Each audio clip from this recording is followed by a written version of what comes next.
Hello friends, आज हम लोग इस वीडियो में लॉजिक गेट से रिलेटेड जितने भी इम्पोर्टेंट क्वेश्चन है वो हम पढ़ेंगे, जो कि हमारा डिप्लोमा के एग्ज़ाम्स में जनरली पूछा जाता है। तो सबसे पहले हम लोग देखते हैं कि लॉजिक गेट्स क्या होता है।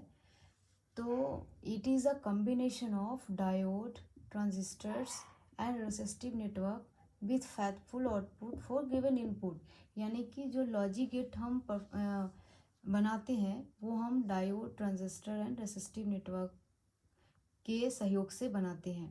ठीक है। It perform a logic operation in one or more logic inputs and produce a single logic output. यानी कि हम इनपुट के रूप में one or more than one logic inputs देते हैं और आउटपुट जो मिलता है हमेशा हमारा एक ही मिलेगा।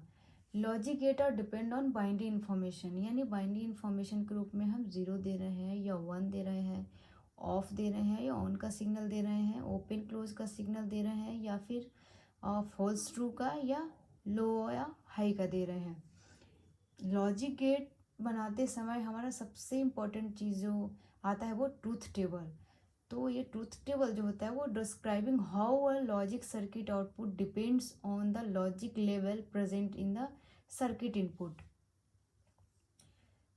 नंबर ऑफ ट्रूथ टेबल कितने होंगे वो हमारा डिपेंड करता है नंबर ऑफ इनपुट्स पे। जैसे कि number of inputs combination is equal to formula होता है 2 to the power n, where n बराबर नंबर ऑफ इनपुट्स। जैसे कि हम मान लेते हैं कि n बराबर 2, यानी कि हम इनपुट कंसीडर करते हैं 2, तो जो हमारा नंबर ऑफ इनपुट कॉम्बिनेशन बनेगा वो 2 टू द पावर 2 यानी कि 4 बनेगा। अब हम लोग देखेंगे टाइप्स ऑफ लॉजिक गेट। तो लॉजिक गेट को बेसिकली 3 भाग में डिवाइड किया गया है। एक बेसिक गेट जिसमें कि एंड गेट, और गेट और not gate, universal gate, NAND gate और NOR gate, extra gate, XOR gate और एक्स नॉर गेट। ये है 3 बेसिक लॉजिक गेट्स। अब हम लोग नॉट गेट के बारे में डिटेल्स जानेंगे कि नॉट गेट होता क्या है, इसका सिंबल क्या होता है, इसका ट्रूथ टेबल क्या होता है, और इसका स्विचिंग डायग्राम भी हम देखेंगे। तो नॉट गेट जो होता है वो एक तरह का इन्वर्टर होता है, यानी कि इनपुट हम अगर हाई देंगे तो हमेशा वो जो हमारा आउटपुट देगा वो लो, या फिर हम इनपुट लो दे तो हमारा आउटपुट जो देगा वो हाई देगा। नॉट गेट का एक इनपुट और एक ही आउटपुट ऑलवेज होता है। मैक्सिमम एक इनपुट ही हम दे सकते हैं नॉट गेट को और एक आउटपुट मिलेगा। ये इसका सिंबल होता है। ये जो होता है इसको बार भी बोलते हैं। ये जो ज़ीरो लगा हुआ है इसको कॉम्प्लीमेंट भी बोलते हैं, y is equal to A complement. और इसका ट्रूथ टेबल है, जैसे कि हम अगर a इक्वल टू 0 दे रहे हैं तो हमारा आउटपुट ए कॉम्प्लीमेंट मिलेगा, यानी कि 0 का हमारा 1 होके मिलेगा आउटपुट में। अगर हम इनपुट में 1 दे रहे हैं तो इसका कॉम्प्लीमेंट यानी कि उल्टा होके हमको 0 मिलेगा। जैसे इस ट्रूथ टेबल को हम स्विचिंग डायग्राम से भी समझते हैं। जैसे कि हमारा यहाँ से भी वोल्टेज प्रोवाइड हो रहा है बैटरी के द्वारा, तो ये हमारा स्विच है और ये लोड जो कि एक बल्ब को हम लोड के रूप में लिए हैं।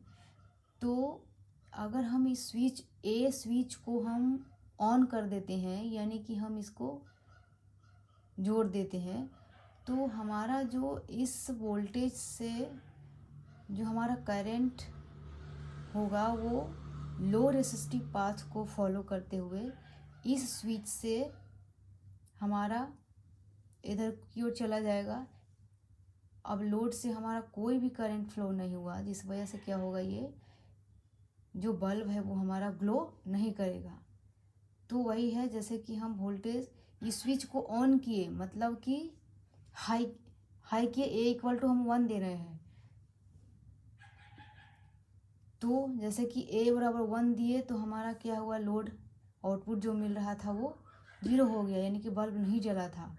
उसी प्रकार से अगर हम इस स्विच को ओपन करके रखते हैं तो देखते हैं क्या होता है। ये स्विच हमारा ओपन है तो इधर से कोई करंट फ्लो नहीं होगा, ये कंडीशन आया।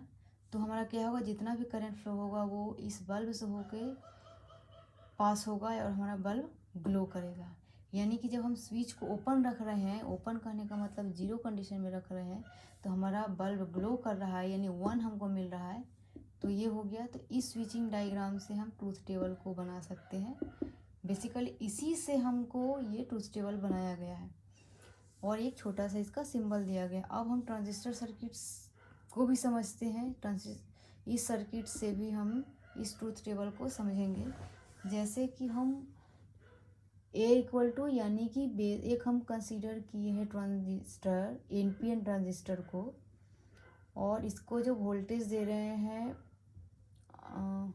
कलेक्टर पे वो VCC प्लस VCC, और इसके कलेक्टर जो रेसिस्टेंस है वो RC को जोड़े हैं और एक बेस में रेसिस्टेंस जोड़े हैं हम RB।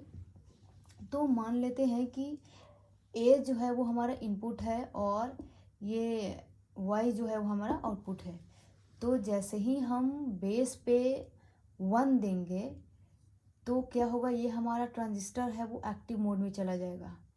तो इस एक्टिव मोड में होने से जो ये VCC से RC से होते हुए जो हमारा करंट फ्लो होगा वो हमारा ग्राउंड की तरफ चला जाएगा और हमारे आउटपुट यानी Y पे कुछ भी नहीं मिलेगा। यानी कहने का मतलब कि ट्रांजिस्टर एक्टिव मोड में गया, ये जैसे ही हम 1 किए, A को 1 किए तो हमारा ये ट्रांजिस्टर एक्टिव मोड में गया और Y पे हमें कुछ भी नहीं मिला, तो ये हमारा 0 हो गया। उसी प्रकार से अगर हम A पे 0 देते हैं तो ये ट्रांजिस्टर हमारा एक्टिव मोड में नहीं जाएगा। जो भी VCC से करंट फ्लो होते हुए जाएगा जो हमारा आउटपुट Y पे जाएगा, यानी हम इसको 0 रख रहे हैं तो हमारा आउटपुट 1 मिल रहा है।